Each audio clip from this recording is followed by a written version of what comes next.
ఇంత తపస్సు చేసిన వాడికి, ఇంత వేదం తెలుసుకున్న వాడికి తెలియదా శరీరం ఉండదని? బ్రహ్మగారిని బుట్టలో పెట్టాననుకున్నాడు. అనుకుని ఒక వరం అడిగాడు.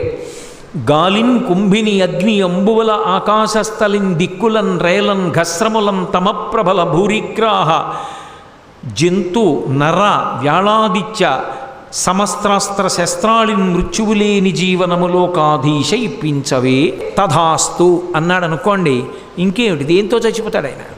అందులో ఎన్ని అడిగాడంటే, నేను పంచభూతములలో గాలిలో చచ్చిపోకూడదు, భూమి మీద చచ్చిపోకూడదు, అగ్నిలో చచ్చిపోకూడదు, నీటిలో చచ్చిపోకూడదు, వాయువు వలన చచ్చిపోకూడదు, జంతువుల వలన చచ్చిపోకూడదు, పాముల వలన చచ్చిపోకూడదు, నరుల వలన చచ్చిపోకూడదు, మృగాల వలన చచ్చిపోకూడదు, ఇంట్లో చచ్చిపోకూడదు, బయట చచ్చిపోకూడదు, రాత్రి చచ్చిపోకూడదు, పగల చచ్చిపోకూడదు, ఏ దిక్కుల యందు చచ్చిపోకూడదు.